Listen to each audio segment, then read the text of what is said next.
नमस्कार, श्री स्वामी समर्थ. मी निशा भोचरे. तर मंडळी, आज बघा मी ही भाजी बनवत आहे. ती भाजी तुम्हाला माहिती असेल, पानांवरसून तुम्ही ओळखलं असाल. तर ओळखलं नसाल तर मी सांगते की ही भाजी आहे भारंगीची. सर्व औषधी गुणकारी गुणधर्म ह्या भाजीमध्ये आहेत. म्हणून ही भाजी पावसाळ्यात एकदा दोनदा तरी खाल्ली की पोटाचा आजार काय असेल तर दूर होतो.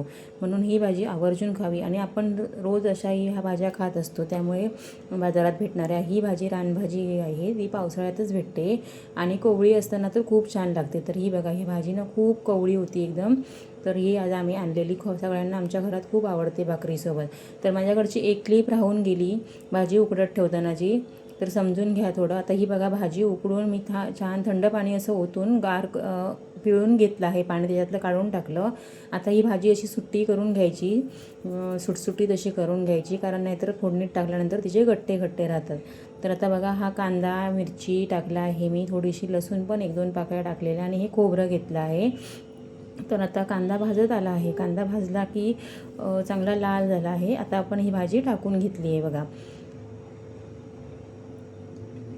छान अशी भाजी तयार होते. भरपूर कांदा घालायचा या भाजीमध्ये. थोडंसं परतून घेतल्यानंतर तेलात व्यवस्थित फोडणीमध्ये परतून घेतल्यानंतर मीठ टाकायचं चवीपुरतं.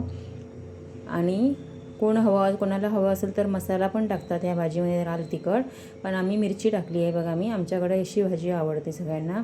तर आता ही चांगली वाफेवर अशी परतून घ्यायची. जरासं वाफ येण्यासाठी झाकण ठेवायचं, कारण मीठ वगैरे मग व्यवस्थित लागतं. आणि मग वरून हवं ना तर चांगलं जरा खोबरेल तेल घालायचं, चांगलं तेल टाकायचं आहे बघा. वरून खोबरेल तेल टाकलं ना भाजीला, पालेभाजीला, की चव खूप छान येते. तर आता ही बघा, मी ह्या भाजीला थोडंसं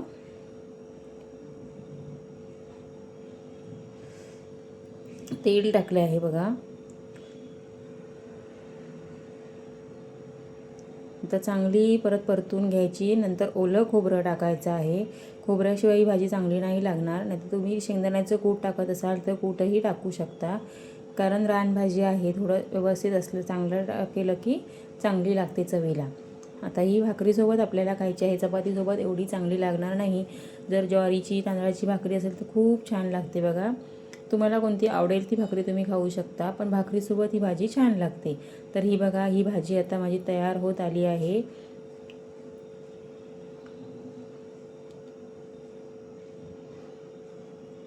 छान अशी भाजी तयार झाली आहे बघा.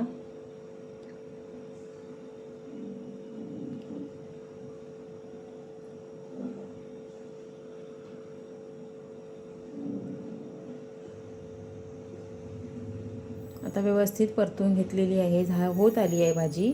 आता आपण सर्व करायला घेऊया. तर मी दुपारच्या जेवणात कढी भात सर्व केलेलं होतं, म्हणून आता ती थोडीशी कढी, शेवग्याच्या शेंगाची भाजी होती दुपारची थोडीशी, म्हणून ती भाकरी आणि ही भाजी छान लागते चवीला. तुम्हीही एकदा करून बघा.